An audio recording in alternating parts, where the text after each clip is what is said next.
İmam Tirmizi rivayet kılgan hadiste Hazreti Anas aytadi. Bir adam Peygamberimiz Aleyhisselam'a gelip, o Allah'ın elçisi, men saparga çıkıp atat elem, meni azıktandır dedi. Zavvidni, bana azık ber dedi. Balkim çında böyle nan tamağa suragandır. Balkim saparga çıkkanda kerek bolup oturgan bir osiyat ayttınız, oşonu atkarayın degendir. Ulamalar ekönten aytışat. Эми сапарга чыгып аттым, мажбур болуп калдым, ушунда кеде келет да. Үйлөнөйүн деп аттым эле, ошого пул жок болуп калды, кичине пул бериң деп келген болот. Бирөө күйгө тийин деп аттым эле, себебим жок болуп калды деп келет. Бирөө балам ооруп атты деп келет. Ошол сыяктуу сапарга чыгып аттым эле, окууга кетип аттым эле деп келет. Эми муктаждык. Балким интип айткандыр. Балким тигинтип айткандыр. Бирок пайгамбар, Аллах Таала пайгамбар жооп берди. Заввадакаллаху тaqwa, Кудайым сени такыбалык менен азыктандырсын деди. Сапарда такыбалык сага азык болсун, такыбалык сага жолдош болсун. Ошол жетиштүү болду. Менин досум бар эле, британиялык. Манзур Абдусаттар деген түү, Бангладештен. Ошото туулуп өскөн. Бангладеште билбейт эле болуш керек, билбейм. Анан алар кыйын окуйт экен. Келди, 6 ай мен ага үйрөттүм, немени, арабчаны. 6 айдан кийин мага арабча үйрөтүп баштаса, кыйын окуйт экен булар. Анан англис үйрөтөм деп баштады. Мен кичине окуп кой, англисти эмне кылам деп читап койгом. Ата үйрөнүп алсам болчу экен. Адвокат болуп иштейт азыр Лондондо. Үйлөнгөндө келип кеткен Маккага биз катташып турабыз. Ушундай адам. Ошол айтып калды. Шейх деди, мен эми Британияга барсам деди. Дейт. Аякта дейт, таква болбосоң деле, мындай кылбасаң деле эч ким көрбөйт деле да деди да. Тамашала, Кудай болсо салды ушундай. Анан анткени эч ким мени билбейт деп айттым. Мен айттым, сен өзүң билесиң го дедим. Десем, туура айтасың, өзүм билем. Сен Меккеде окуйсуң, Абсаттасы мен досумсуң. Мен досум болсаң чөстөйт. Деп айтсам күлөт тамашалап. Тамаша жооп берип атпайынбы? Айтайын дегеним, адамдар сапарга чыкканда күнөөкөр болуп кетет. Таква жеринде. Эл көрбөгөн жакка барып калса, аякта каалаганын кылат. Биякта сүннөт менен жүрөт, тартип оң бут менен сол бут менен аякка барганда болсо пиво ичип алгандары бар, кыздар менен жүрүп аткандары бар. Эми бир келген жан экен көрүп алайын деп дагы бир нерсени кылып аткандары бар. Көбүн көрдүк биз.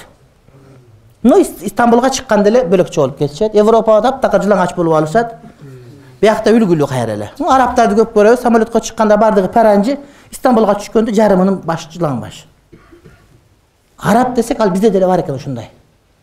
Канчалаган таква дегенде сапарга чыккан таквалык бузулуп кетет. Ошон үчүн сапарга чыгып атам дегенде Кудайым сага таквалыкты азык кылып берсин деген осуят өтө чоң осуят да, бул урматтуу бир тууган. Таквалык деген эмне? Кудайдын буйруган аткар, тыйганан тыйылуу деген сөз. Зидни дагы деди, каман деди, дагы бер деди. Азыктан деди. Дегенде вагафара замбак, Кудайым күнөөңдү кечирсин деди. Сапарда дуа кабыл боло турган учур.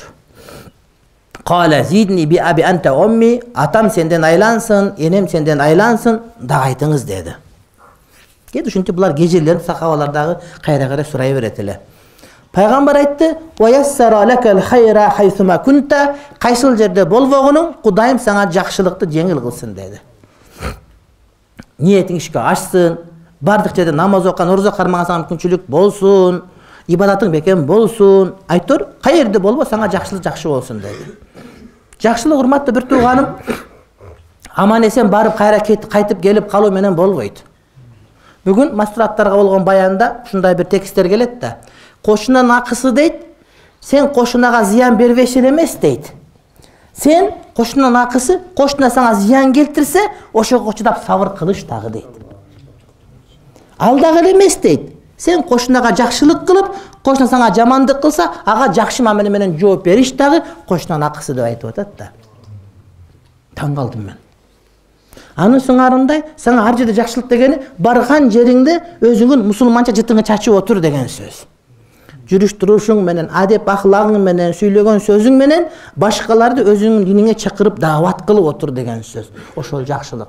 Ол турган анткени сен бүт жаңы адамдарды көрөсүң. Сага жаңы мүмкүнчүлүктөр келди деген сөз, 10 күн жүрөсүң, 10 күндө сен канча адамдарды көрүп, ошолордун бардыгына жеткир динди. Кыяматта сен ким менен жолуксаң, көрүшсөң, сүйлөсөң, ошолордун бардыгы кыяматта сенин мойнуңа асылат. Мага эмнеге динден кабар бербедиң деген сөз түрдө болот, урматтуу бир тууганым. 3 күнгө даават деп атпайбызбы? 3 күнгө дааватка чыгат. Бардыгы сонун болот, 4-чү күнү карасаң бөлөк киши болуп кала берет да. Кайыр 3 күндөн да хамелеон, дагы ушунда бөлөкчө болуп кала берет. Неге 3 күн дават, урматтуу бир тууганым? 5 маал намаз, 3 күн дават айырмасы эмнеде? 5 маал намаз окуйбуз, биздин абалыбыз намаздын ичинде кандай болсо, намаздын сыртында мына ошондой болуу үчүн. Намазда кулак каккандан салам айтканга чейин Кудайдын буйругун толук аткарабыз, чынбы? Фатиха оку, Замсура оку, руку сажда мындай кыл, руку сажда мындай кыл, толук аткарабыз. Ошол сыяктуу намаздын сыртында дагы Кудайдын буйругу толук аткарылыш керек деген сөз. 3 күндүк дават сага бул батарейка зарядтай эле сөз. 3 күндө кандай жүрүп атсаң, калган 1 айлык жаш ошондой болсун. Эскиргенде дагы 3 күн дават деген сөз, урматтуу бир тууганым. Бул 3 күндө эле даватчыл, калган убакта паланчы болуп кет деген сөз эмес да.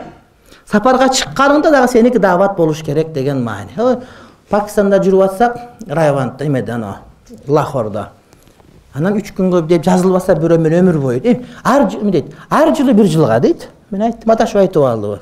Эмне десем ар жылы 1 жылга. Эмне деген десем айтат, мен өмүрүм дават. Анан кийин түшүнүп калдым, ошол 3 күндүк тартип менен өмүр бою жашай турган киши экен бул. Талеп илим экен да. Эме чолпун аталык баяктык көлдүк. Азыр көлдө биринчи орунда даватта. Көлдүн гана мазарлары оңдолуп кетти, мусулманча болуп, калгандыгы дагы деле ызычуу. Эстеликтер бар, бийик барсаң Сулайман салып кое берет.